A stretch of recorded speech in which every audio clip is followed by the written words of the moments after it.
Apparently, Sion is going through a list of DAWs and he forgot the one I told him to check out. It's called Beatmaker Tree. I'm going to be doing part of this review, yeah, because Sion doesn't even know what the heck he's talking about. Now, who am I? My name is DB, and I'm the greatest producer you've ever seen. When it comes to making sick beats, you gotta look at Beatmaker Tree. Wait, Sion's on the phone right now. I think he wants to talk.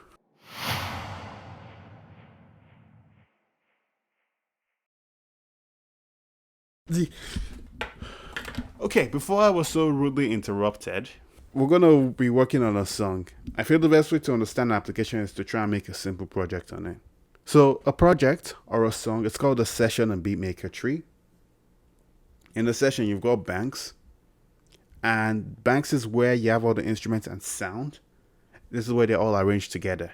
Now, when we play those instruments and sounds, we're creating pattern, which is pretty much just like MIDI information. It has all the notes, the automation, and other parameters stored on it. So that way, whatever we do, it's saved in the software. It's a really, really cool feature that's worth mentioning. All right, let's get to making a song. So, making a song, for me, it involves 4 components. You've got the drums, you've got the bass, you've got the melody, and you've got the vocals. Now, we're going to start with the drums on this one. Yeah, this is the part where I shine in. The best way to make drums in Beatmaker Tree is through samples. Well, I mean, it's not the only way. You can use samples in Beatmaker Tree. You can also use AUV Tree applications as well. You can store a lot of stuff in Beatmaker Tree. But what I will do is I'm going to sample. Again, sampling is the best because you don't have to do all the hard work when you use samples. So, big brain time. Now, what I'm going to do is I'm just going to use some samples that I definitely did not steal from anyone. I use the kick, I use the snare, I'll use the hi-hat, and I'll use the cymbals. These are the basic sounds you want to use if you want to make a drum kit. For some reason, I guess Sion likes the number 4. I just don't know why, but hey, I could technically only use 3 of the sounds and make a killer beat. But since we're doing this the Sion way, let's do it this way. So, to add those samples to use to make a drum beat, I'm just going to open up the browser. I'll tap on the menu on the top left corner. I'll tap on samples to see the individual sounds that are available. Then I'll select a sample to preview it. Then I'll drag and drop it into the pad that I want it to be in. That's a great part about Beatmaker Tree. I can import these sounds directly into Beatmaker Tree, and it's great at organizing and arranging those sounds. So, great, we've got the sounds. I can actually play them live. And you can take this to the next level by loading loops and other sounds in, and boom, you've got performance mode, and you can make a beat and we go make money, and that's it. Okay, hang on right there. So, DB did have a point on that. You can actually load multiple sounds in Beatmaker Tree, but for the purpose of staying organized, I personally prefer to organize things into sections. Unless I was doing some sort of live performance where I wanted all my sounds to be easily accessible, I try my best to organize my sounds into separate banks. But yeah, when I do have the sounds I want to play on the drum pad, I can play them live. So the goal is to record the beat. The best way to keep yourself in time with the beat is to turn on the metronome and start recording. That way you have something to keep you on the correct tempo and the beat that you're using. There's a lot of advanced stuff you can do with the tempo. You can dial down the tempo really precise. You can also make use of something like Ableton Link to synchronize the tempo between other apps. But I'm not going to get into that in this video because that's a whole nother video talking about how to make advanced stuff in Beatmaker Tree. But let's just make a simple beat that Khaby would approve.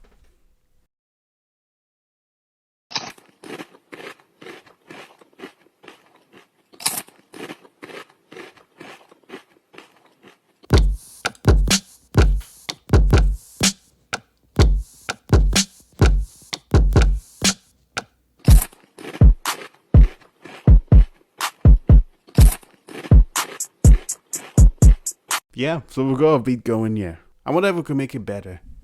Yes, we can. So one of the ways we can make the beat better is to quantize it. We can use the quantize button to keep stuff locked to the grid. This means that if there was any mistimed drums I was doing, I'm able to correct it, and it corrects itself pretty well. I can also add some interesting drum rolls by using this drum roll technique where I tap on the icon on the left and I'm able to just drag down specific drum rolls and hi-hats. This is great, really great for hi-hats and those really nice kits.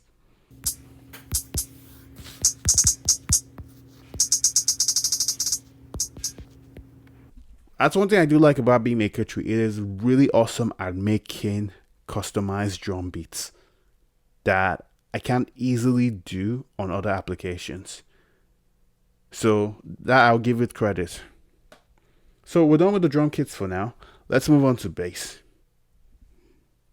Speaking of basses, one of the most famous basses you hear is the 808. But the 808 was actually a kick drum from the TR-808 machine by Roland. That sound was just stretched. Of course, adding a lot of effects can help change it up, but that was pretty much how a lot of the bass sounds you hear was made. So let's do exactly that since we're using Beatmaker Tree. Beatmaker Tree works well when you're working with audio files. Of course, you can use MIDI applications here, and we'll get to that in a bit, but let's work with audio on this bass line. For the bass, I'm going to get a bass sample, and I'm going to pitch it up. I can pitch up this sample in a few ways. I can use the drum pad by simply just tapping on the key on the keys icon on the right toolbar. I can play like a piano. I can also use the sampler directly there. It's a really awesome tool. I may get into that later in this video or in another video, but it's worth mentioning that as well.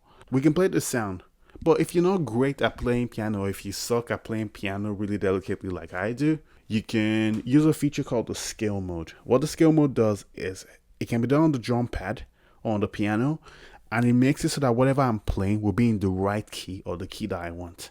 So let's just record the bass line. So we're going okay bass line. We can actually make the bass line a little bit nastier by adding effects, chorus, distortion, or using a different sound completely that is really nasty, and stacking it as well as with the regular one can really amp up the bass. That's something worth experimenting. So let's just see what we can do here. We'll add a few effects, and then we can add AUV tree effects as well to just spice it up. And video, share the video and subscribe. Head over what culture pop when you can yourself smartphones. Make sure you watch another video because why the hell not? And we're on social. Slowly climb the rungs, your title, and I don't think a single soul in the world didn't expect this. The match was decent enough, but it's not a notable TLC match at all. The moment it finished, I'm thinking about the rum. At the same time, there was great. We're halfway there. Let's add some melody into this. All right, we're on the third part of production here, and this is the melody. Melody is what's going to fill up the space in this. I could technically just rap on this beat and be done with it, but I want to add some melody. And I can add melodies multiple ways. I could import audio loops and samples. I could play them on the piano. I could drum them directly on the pattern based on the selected scale, similar to what we did on the bass. I can add them directly in the song mode as a pattern, or I can import them directly using MIDI. And there's a few other ways. Of course, I could get a guitar and record the melody. I could get someone to play melody. I could get the audios from other applications. There's quite a few ways to get melody sounds or bass sounds or drum sounds. Find whatever works for you. Do not be afraid of experimenting. That's the great part about applications like these.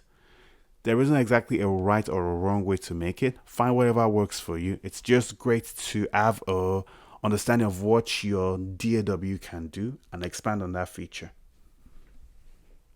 So what I did in this scenario was I made a MIDI loop using Tonally. I exported that MIDI loop and I brought it directly into Beatmaker Tree.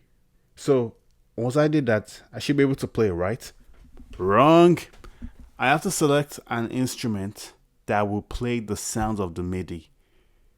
So I could use some of the sounds available in Beatmaker Tree, or I could use an AUV tree application. It also supports inter-app audio. I'll get into that in a later video maybe, but Let's do it the AUV3 way. I'll use an application called Synth Master Player. It's a free application. It's an excellent application. And I'll use a preset here that I really do like here.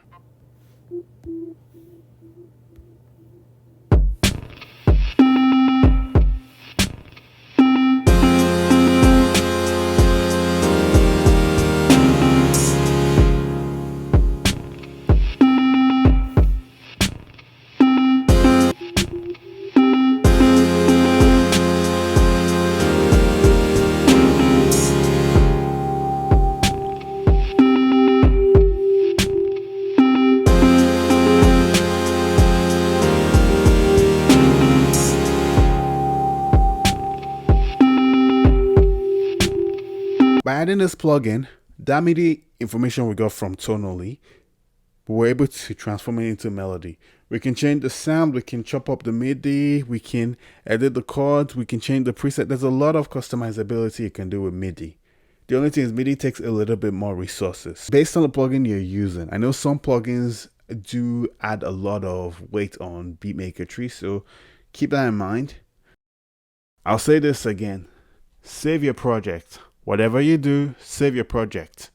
I know it has autosave, and the autosave has really improved since the last two updates, like since 2019 that I did this thing. They were really good updates that helped improve the stability of the app.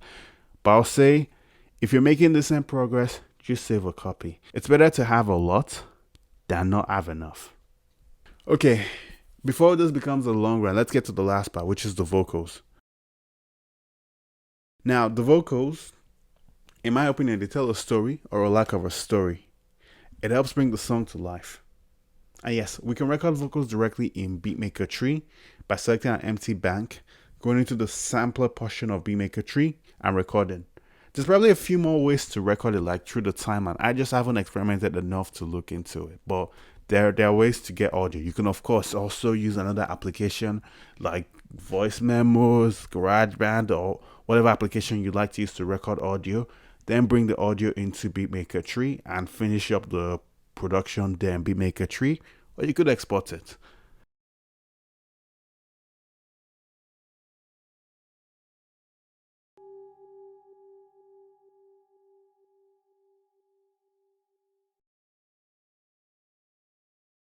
Keep going all to the way like, hey, what?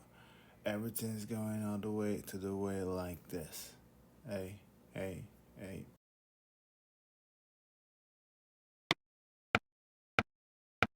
Keep going all to the way like, hey. Keep going all to the way like, hey.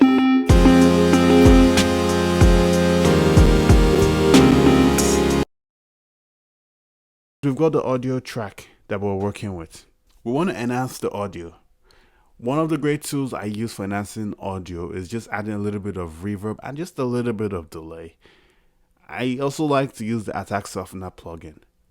If I really wanted to go all the way, I can add stuff like back filter. If my room is noisy, I can add Bruce Free to reduce the noise. I went over all these applications in the video when I was looking through my favorite plugins on GarageBand, but these are also plugins I will still use on apps like these. So let's still experiment with the same vocal take. I want to see how far I can experiment. I can take that audio, I can trim it up as a sample. Yo, did someone say sample? Yeah. So back to what we're doing. We can take that audio track, we can use Sion's pathetic voice, and we can make it sound awesome.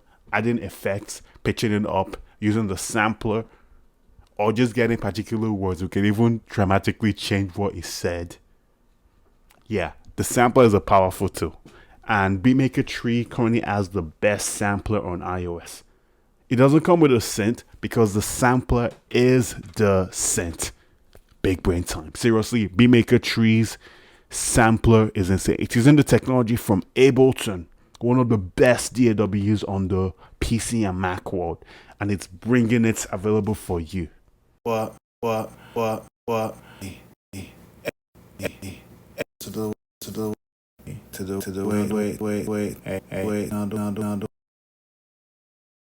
So we've got all our ideas. We've got our drum, bass, melody, and vocals. We can build the song just by making duplicates of those small snippets. The way we recorded all this thing was just in short loops, like 1 bar, 2 bar, 4 bar, 8 bar loops, so that way it would consistently just repeat on and on. But to add a lot of change, we could add some parts, remove some parts, take some parts out, and change it. It's a really, really useful tool that way. Again, it's not the only way to produce. It's just one I find really, really quick to demo a lot of this thing. So building the song, we're just balancing out the layers. We're arranging it in a way that feels like the song is progressing. We could use different sound selections, and we can still share our ideas directly there. We can add different vocal takes. There's so many ways to build a song based off all of these ideas that it's up to you to just discover. I just duplicate, spread it out on the timeline, and take some parts out. And if I find it too repetitive, I'll make a new melodic line, or I'll add different vocal takes, or I'll just build off on that idea. And then, yeah. So let's listen to the project we've done here.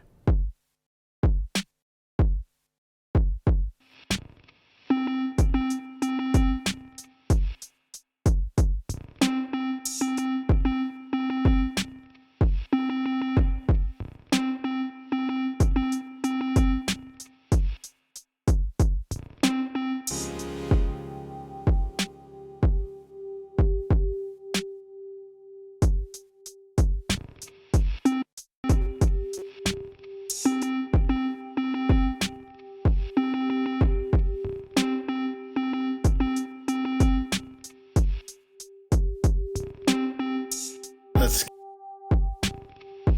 let's let's let's let's let's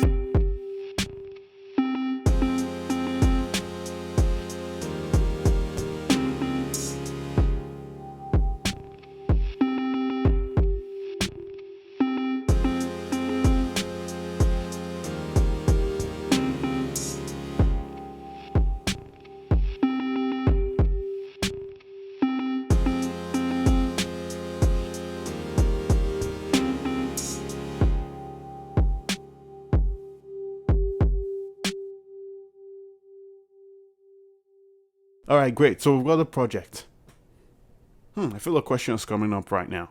Yo, okay, Sian. So we made the beat. How do we share the project so we can make the money? By we, I mean me, of course, because I'm the brains of this operation. You're just the, I don't know, you're just a nerd. So to export the project, there's multiple ways you can do it. You can share the song with someone by using the share icon. You can use iCloud. You can use Dropbox. You can use the files menu. You can use the music library. You can export project. And there's a few other ways. There's some applications that even allow you to send stuff directly to other people. You can upload it on Soundcloud. You can send people an email. You can send it through Facebook. There's so many applications you can use to share the idea. And some of them may come and go. Just find the one that works well for you. I'd say if you're sharing a project with people in general, just try and send them an audio file. It's the easiest way that they can play it. If you're trying to collaborate with someone, try as much to print out the audio. I know unless they specifically ask for the MIDI, and then you can send them like the project file, because not everyone will have your plugins. You can also try and use free plugins as well that they may have. There's many ways to go about this, and I could just be here on a tangent. Okay, overall, what are my thoughts about Beatmaker 3?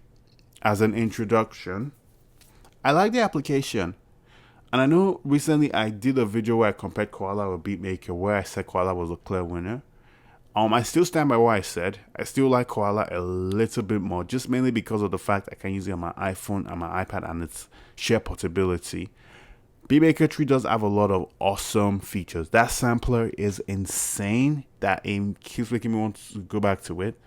The way it hosts AUV3 application is awesome.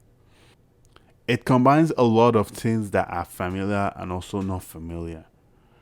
I can see myself using Beatmaker 3 as a live performing grid, just because of the fact I can work with 128. It supports a lot of MIDI mapping. Do I see it as a replacement for my main DAW? I'm not sure. I'm probably heading towards the direction of no, because as of right now, I feel Cubasis would complement my workflow well. Beatmaker Tree is good to arrange ideas, but I still feel like I need somewhere to master the idea. I do like the DAW. It's really good. If I was more familiar with the MPC workflow and I played around with samples a little bit more intense, then yeah, I definitely be all over Beatmaker Tree. But that's not the only. This isn't the only video I'm gonna do on Beatmaker Tree. I want to look into the application a little bit more because I do like a lot of what it does, and I want to try making a lot more productions on the application because it's really cool for what it can do. But anyways, that's the video for today. Hope you enjoy the content. If you like my content, feel free to like and subscribe. It really does help the channel grow. Share your thoughts in the comments, seriously. I'd really love to hear how you use these applications, or if there's an application you want me to check out. Because the best way for me to learn is just through feedback. So, let's go. Again, this has been Sion. I think for some weird reason, DB has been appearing on this video. I do not know why. I gotta fix that in a later video, but yeah. Hope you have a great one. Take care of yourself, everyone. See ya. Whoosh.